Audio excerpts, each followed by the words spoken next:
Hello everyone, this side Chinaga Karwadwa from Science Surface, and today I am going to share short strategy for scoring 80 on 80 in your science exam.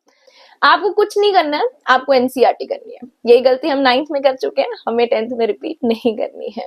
आपको बिल्कुल भी दो books के चक्कर में नहीं रहना है। You just read your NCERT text book. कोई टॉपिक अगर आपको एनसीईआरटी से समझ नहीं आ रहा है तो आप वही टॉपिक अपनी रेफरेंस बुक से पढ़िए, वही टॉपिक आप यूट्यूब से पढ़िए और आपको वो टॉपिक अच्छे से क्लियर हो जाएगा। एंड आपकी जो एनसीईआरटी की एक्टिविटीज होती हैं that are also very important. Activity से क्वेश्चन बनते हैं, एनसीईआरटी से क्वेश्चंस आते हैं, डायरेक्ट नहीं आते, एक्टिविटी से आते हैं, पर आते हैं एनसीईआरटी से ही है। ठीक है, अगर आप रीड कर रहे हैं चैप्टर तो साथ साथ बीच में आपको चलते फिरते उसके बीच में इन टेक्स्ट क्वेश्चंस मिलेंगे, वो आप साथ साथ ही सॉल्व करते जाइएगा बच्चे। After the completion of the chapter आपको अपने क्वेश्चंस लास्ट के बैक एक्सरसाइज के सॉल्व करने हैं। यहाँ पर आप अपना 85% तक काम कर चुके हैं। अब रिमेनिंग 15% जो कि हमें ऑब्वियसली हमें तो 80 on 80 स्कोर करने हैं। अब हम क्या करें? Practice and practice. अब एनसीईआरटी हम अच्छे से प्रैक्टिस कर चुके हैं। अगर घुमा फिरा के ट्रिकी क्वेश्चन आता है तो हम कैसे करेंगे?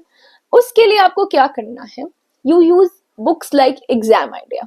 Exam idea is a very good book. में हर टाइप के क्वेश्चंस आपको मिलते हैं और ऐसा नहीं कि कुछ मतलब एक्स्ट्रा बहुत ज्यादा दे रखा हो, नो, बहुत अच्छा से दे रखा है सब कुछ।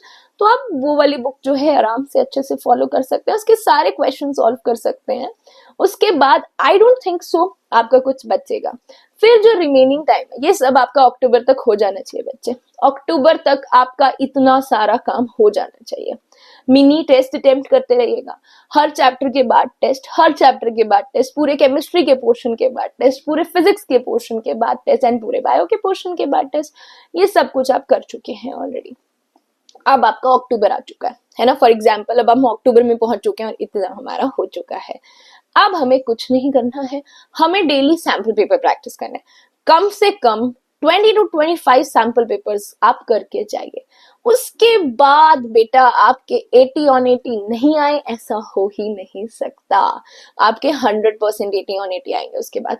And this is the short strategy जो हमें शायद बाद में समझ आती है ना बेटा, क्योंकि हर बच्चा तो आइंस्टीन नहीं बन सकता। देखो कोई हमारे जैसे बच्चे भी होते हैं, है ना बेटा, हर बच्चा आइंस्टीन नहीं बन सकता। हमें स्ट्रैटेजी, स्मार्ट स्ट्रैटेजीज फॉलो करनी चाहिए।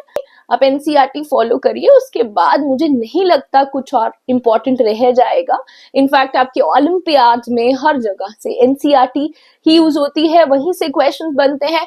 यूपीएससी में भी कोई अटेम्प्ट देता है, कोई यूपीएससी के लिए प्रिपेयर करता है तो वो भी एनसीईआरटी फॉलो करते हैं। तो कुछ तो बात है इस बुक में जो लोग एनसीईआरटी को फॉलो करते हैं। तो आप इस चीज को फॉलो करिए and subscribe our channel for more updates, and for all the videos related to class 9, 10th, 11th, 12th you can subscribe Science Surface. Thank you.